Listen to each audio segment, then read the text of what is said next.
Hi, this is Stephanie Miller from The Stephanie Miller Show. Please enjoy this exclusive clip from my show on Political Voices Network. You win Tweet of the Week. You said the GOP had its asses kicked so hard last night that Putin's hand still hurts. That's just, that's why you come to the This week it was so harsh that it got me agreeing with Vivek Ramaswamy. They are a party of losers. And we agree with Nikki Haley that he's scum. So you know what? We can all get along, John. Can I just say one thing about Nikki Haley? If I was standing next to Vivek Ramaswamy, I would look brilliant in presidential, too. I want to point that out, all right? Chris and I think the next debate is going to end with a stiletto in his eye, like in single white female. Single white female. Yeah. Haley is running for the Liz Cheney Award of really progressives. You think that's what you like? Really? No. Next to Vivek Ramaswamy, yes, she's Obi-Wan meets John Lennon meets Jesus. But please, don't be confused. Nikki Low Haley. bar. Hashtag low bar. That whole debate, Stephanie, what did we watch? Only one can be a distant second. It was like the Twilight Zone, right? Where Trump isn't mentioned and he isn't there. And it's like, I don't, okay. Tune in tonight to see who's only 50 points behind the front runner who's not here. It's going to be great. And yeah, I watched that whole thing. You know what my drinking game words for that debate? Palestinian civilians, abortion rights, and middle class. I was sober. I should have said woke and open borders. Then I could have had a good time. All right. Happy 9 days until the government runs out of money, everybody. Hey! What? Oh, they're going to Paris for a right-wing conference. Yeah. That's where Speaker God Warrior is going. Yeah. Oh, how great. Yeah. Is Tim Scott bringing his girlfriend? Did you see the rollout this week of the... Oh, yeah. Yeah. I saw her. She's swinging bachelor, you. Yeah, she's from Niagara Falls area. You would know her. She just came in for the debate. Okay. What? Yeah, he's raising the bar for Lindsey Graham. That's all I'm saying. John, Carolina. happy Blue Wave. I mean, this was on par. I think a fantastic week, right? For alpha liberals. I mean, what a great week. It begins with David Axelrod clinging to the ceiling over some stupid polls. Right. Can I just say, the New York Times Siena poll wasn't a poll of regular Americans. Right. That was a poll of Americans who answer their landlines. And it was a poll of Americans who see a call they don't know on their cell phone and answer that. That's who did that poll that made everybody so upset. Yeah. So then we had the election day on Tuesday, and it's almost like people don't like having their rights taken away. Andy Beshear winds up winning decisively in Kentucky, which Trump won by 26 points. Yeah. Ohio, which is now a deep red state, they show up in huge numbers for abortion rights and decriminalizing weed.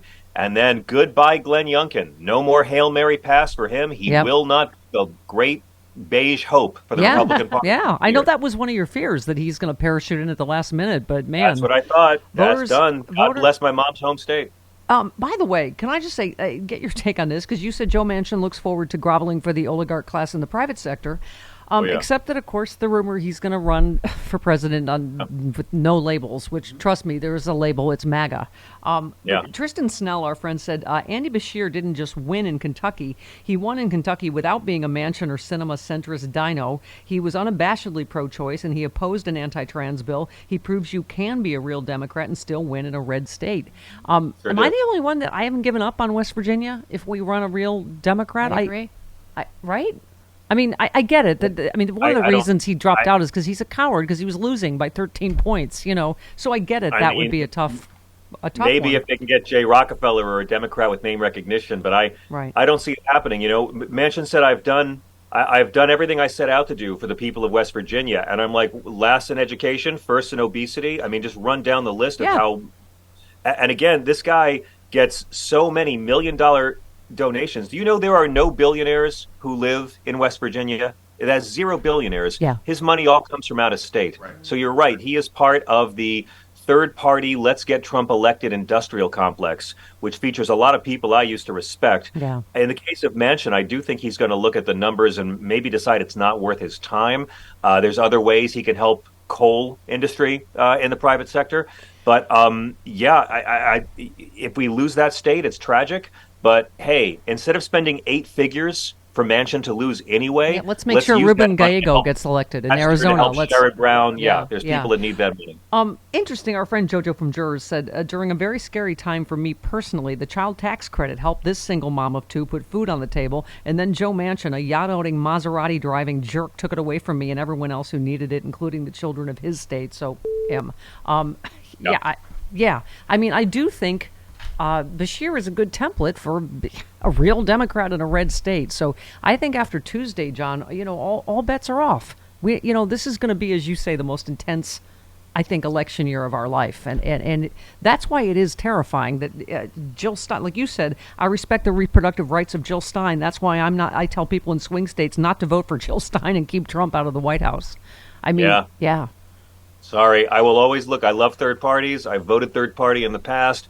Our greatest president was third party. Abraham Lincoln, 38% of the vote. That's when Republicans were a brand new thing. That was the rollout. But voting for a third party candidate in a swing state, it's something you do if you don't care about people with uteruses. It's that simple. Yep. I mean, purity tests in swing states who voted Jill Stein are why Roe v. Wade is gone now. Thank you. I'm watching Hillary this week on The View, just crying all over again. Like we would be in her second term with a Roe v. Wade intact, with a liberal Supreme Court majority. Yeah. For generations. Hillary Clinton would have put 3 justices on the court. A million more people would be alive that died of COVID. It's just, yeah. Okay. Yeah, by the way, I love when people come at you about the Bible. It's fantastic. Yes. Some douche said, James said, Romans, blah, blah, blah, makes it abundantly clear God expects us to obey the laws of the government, including immigration laws. And you said, so when Ronald Reagan called for open borders and granted amnesty to millions of undocumented people living in America, Christians were obliged to support it? You mean like that? Look, I mean, here's how you comfort John Fugelsang on the Bible. Don't. Yeah. Come at me, you flock-fleecing Pharisees. I'm ready for you. Here's the deal, you immigrant haters. There's one commandment in the Bible about immigration or borders, and only one, and it's in the Old Testament and the New Testament. Both Leviticus and Jesus both say, welcome the stranger. Thank you. That's what you said. The only law in the entire Bible about borders or immigration is the commandment to welcome the stranger. Mm-hmm. Old Testament and New, right? God does not recognize the invisible lines we create in the ground to separate our tribes. So if you want to make life hell for the Christian refugees at our southern border that you call illegals, if your game of Bible telephone tag means that Jesus says, welcome the stranger, but you here put razor wire in the Rio Grande, all I'm saying is stop calling yourself Christian. Yeah. Stop it. Yeah. Because this is the racket they run. The Republican Party does not want undocumented immigration to stop. If they did, all you got to do is start locking up the white folks who do all the hiring. Yeah. Lock up everybody for their nanny, their yard work, their housekeeper. Start locking the people up. It's supply and demand. Republicans won't do that because they need this issue forever. Look how they messed up with abortion. That was their engine driving turnout for years, and now that is the drag on their campaigns for the next generation. Yeah. They will never allow illegal immigration to stop because they need it for the votes. Yeah, for the fear-mongering and the dividing. We've been talking about, the Middle East. It's just, if you don't like how Biden is handling that, first of all, he's the one that was able to achieve getting pauses to get humanitarian aid. He obviously, I feel like, is, negotiating an almost, I don't even know what to call it anymore, unbearably difficult situation. And you look at the contrast, right, where the Republicans, speaking of immigration, they're saying we want to expel all Palestinians from the United States, not only not ban all of them from coming in, but expel the ones that are here now. I mean, go ahead.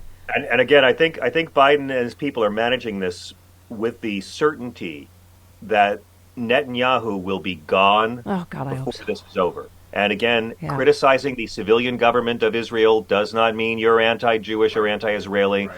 Criticizing Hamas doesn't mean you're anti-Palestinian or anti-Muslim, and criticizing racists, the Trump administration doesn't mean you're anti-racist, but Netanyahu's not going to last. And a year from now, I respect all my Muslim brothers and sisters, especially the ones in Michigan who are outraged about what's going on. But, a year from now, Biden's going to be the guy who massaged Netanyahu out of office. Biden's going to be the guy who fought for a ceasefire. He needs to fight harder for that. He's going to be the guy who gave $100 million in humanitarian aid to Gaza. And Donald Trump's going to be calling for another Muslim ban. I'm not really worried about Muslims in Michigan throwing this thing over to Trump. All of the political lines are blurred in this, as you know, John. I mean, Bernie Sanders said, we just played the sound yesterday of, there can't be a ceasefire while Hamas is in charge. I mean, I know. And I again, disagree with that, by the way, but yeah. But I'm saying, like, right? There's generally people on the far left don't disagree with anything Bernie says. Dana Nessel, who's the AG in Michigan. She said, she tweeted Rashida Tlaib, I have defended you so many times. This is truly hurtful. This from the river to the sea. Please, I've defended her a lot. Yeah. No, Chris and I just defended her against Marjorie Taylor Greene's stupid resolution.